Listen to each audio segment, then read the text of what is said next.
Hello students, science Gurukul Narayanpur की online कक्षाओं में मैं महेंद्र सिंह आपका स्वागत करता हूं। मुझे उम्मीद है कि अभी तक आपने 11वीं सी क्लास से जुड़े हुए जो वीडियोस हमने अपलोड किए हैं उनको ध्यानपूर्वक देखा होगा और इसके आधार पर आपने अपने विषय का चुनाव कर लिया होगा कि आपको मैथ लेना है या बायो लेना है या एग्रीकल्चर लेना है। साइंस गुरुकुल की तरफ से सभी विषयों की रेगुलर वीडियोस आपको उपलब्ध कराई जा रही हैं, जिनके आधार पर आप अपने विषय का चुनाव कर सकते हैं। यदि आपने अभी तक ऐसा नहीं किया है तो आप अति शीघ्र अपने विषय का चुनाव कीजिए, जिससे आपकी पढ़ाई जो है वो निरंतर स्टार्ट हो सके। हमने अभी जीव विज्ञान से जुड़ी कुछ सामान्य बातें की हैं अभी तक की वीडियोस में। इसी क्रम में मैं आज एक सामान्य शब्द पर बात कर रहा हूँ, वो शब्द जिससे हमारे नए सिलेबस में 4 पार्ट शुरू के बन रहे हैं, और उस शब्द का नाम है वर्गीकरण। 11वीं क्लास का जो नया सिलेबस आया है उसमें शुरू के 4 पार्ट इस शब्द के आसपास। इस शब्द को सॉल्व करने से पहले कुछ सामान्य बातें करते हैं। जैसे हमने पढ़ा कि अपने 10वीं के टॉपिक में एक टॉपिक था जैव विविधता। हमने ये टॉपिक पढ़ा था 10वीं क्लास में। जैव विविधता क्या है?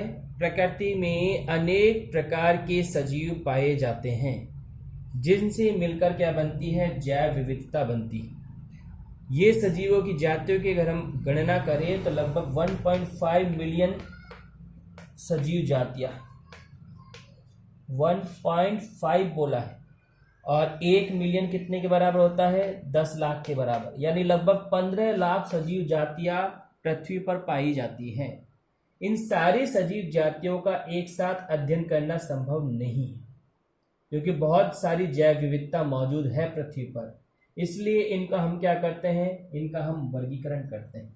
तो अपने लिए एक छोटा क्वेश्चन बन सकता है, वर्गीकरण क्या है? वर्गीकरण का मतलब होता है सजीवों को समानता व असमानता के आधार पर विभाजित करना। ये सबसे आसान और सरल परिभाषा है। जैसे सजीवों में क्या क्या समानताएं हैं, क्या क्या समान बात है, क्या क्या समान बातें नहीं हैं, इस आधार पर उन्हें समूहों में विभाजित कर देना। जैसे देखिए, मैं एक बहुत आसान उदाहरण से आपको ये बात समझा रहा हूं, ध्यान से समझिए। मैं कुछ ऐसे शब्द ले रहा हूं या कुछ ऐसे सजीव ले रहा हूं जो हमारे आसपास मिलते हैं। जैसे कबूतर, कबूतर सामान्यतः आसपास दिख जाता है। गाय,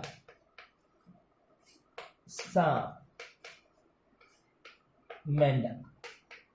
बहुत सामान्य से उदाहरण से हम अपनी बात समझें। ये चारों जो प्राणी हैं ये आसानी से हमारे आसपास देखे जा सकते हैं। अगर हम इन सब का वर्गीकरण करते हैं तो वर्गीकरण करते समय हमें इन सब की मुख्य मुख्य कुछ विशेषताएं याद आती हैं। जैसे कबूतर है, इसमें पंख पाए जाते हैं, ये उड़ सकता है, तो हमारे दिमाग में आता है जब ये उड़ सकता है तो एक किस समूह का सदस्य हो सकता है? पक्षी का। गाय है, गाय में स्तन ग्रंथियां पाई जाती है, यानी दूध की ग्रंथियां पाई जाती है, और जब स्तन ग्रंथियां पाई जाती है तो ये किस ग्रुप का हो सकता है? स्तनधारी का। सांप है, रेंग रेंग कर चलता है, रेंग के चलता है, तो रेंगने वाले जंतु हम किस ग्रुप में रखते हैं? सरीसृप में।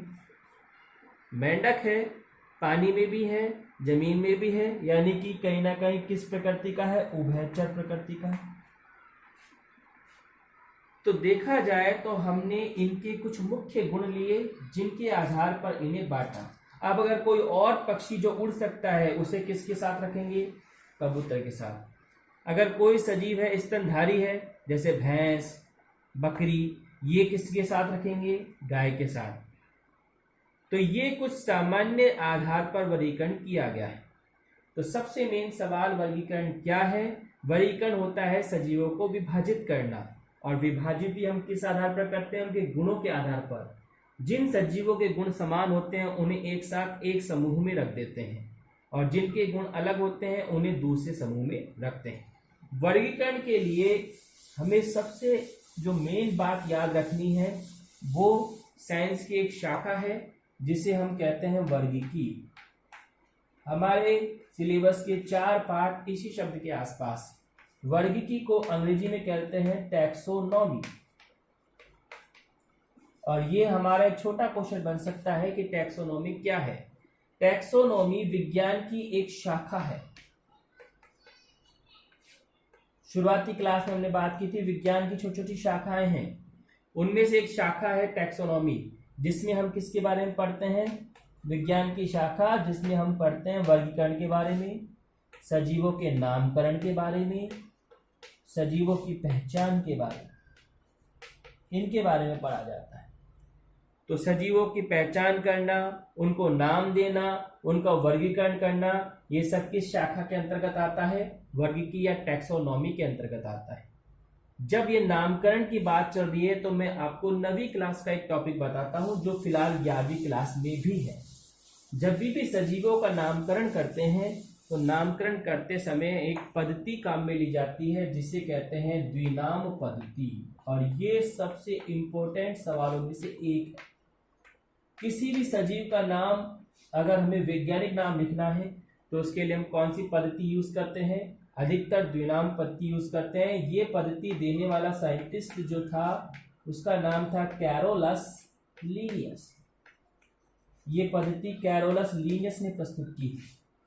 इस पद्धति के हिसाब से सजीव का नाम कितने शब्दों से मिलकर बना हुआ है? द्विनाम बोला है तो कितने शब्द होंगे? द्वि यानी 2।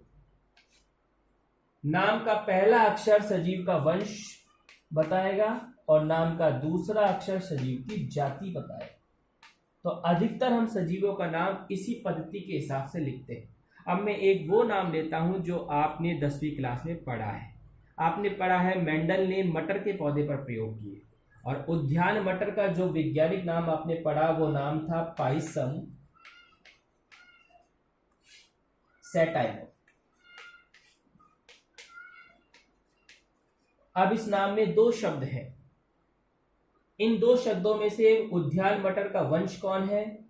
नाम का पहला शब्द पाइसम, और उसकी जाति कौन है? दूसरा शब्द सैटाइवम। अर्थात मटर का जो वैज्ञानिक नाम लिखा गया है वो किस आधार पर लिखा गया है?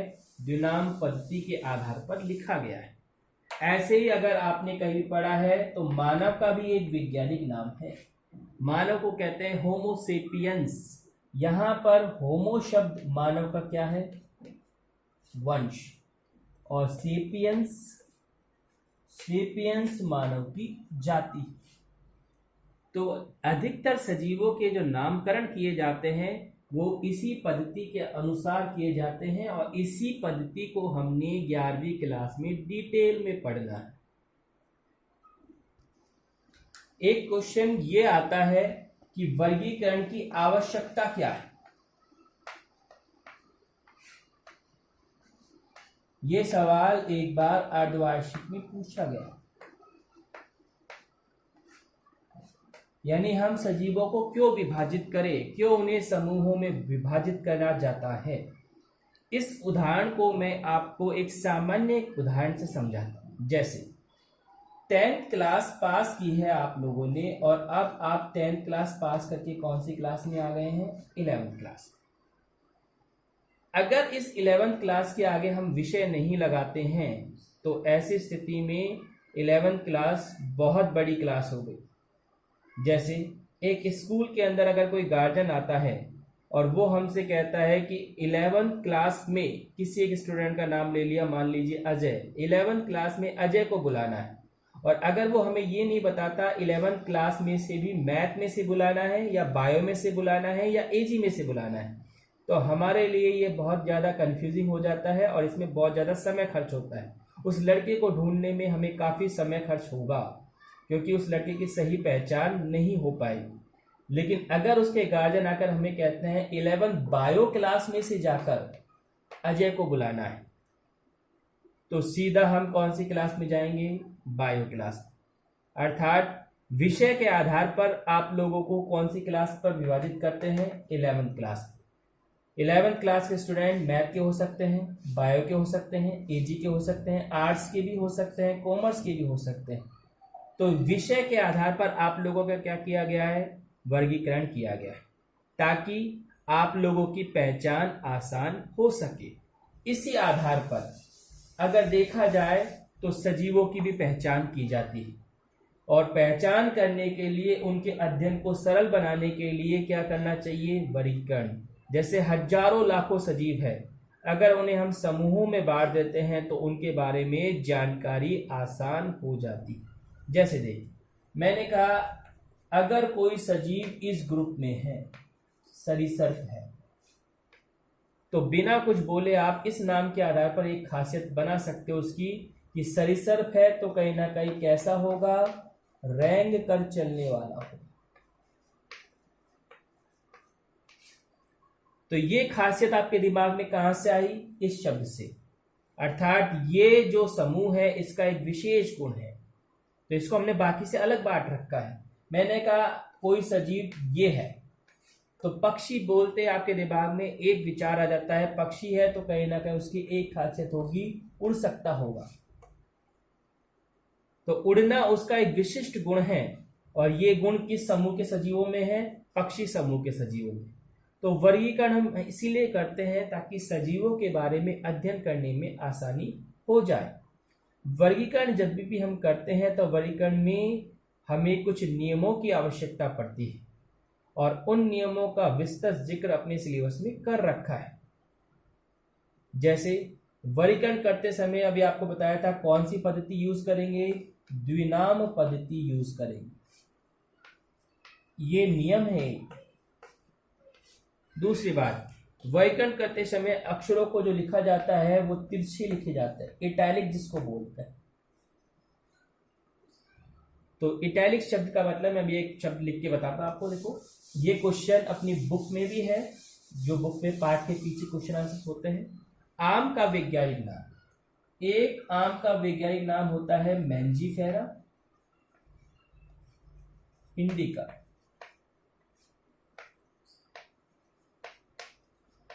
एक क्वेश्चन अपनी बुक में है, आम का सही वैज्ञानिक नाम है।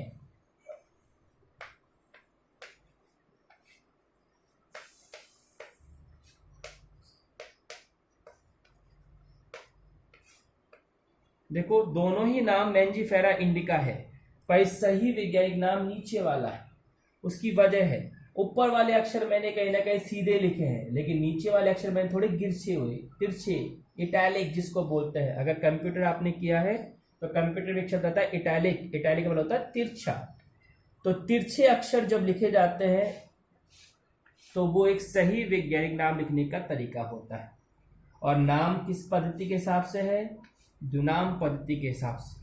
तो आम का वंश कौन हुआ? नाम का पहला शब्द अर्थात मैंजीफेरा। और आम की जाति कौन हुआ? इंडिका। दोनों को मिला दिया तो क्या नाम बन गया आम का? Mangifera indica.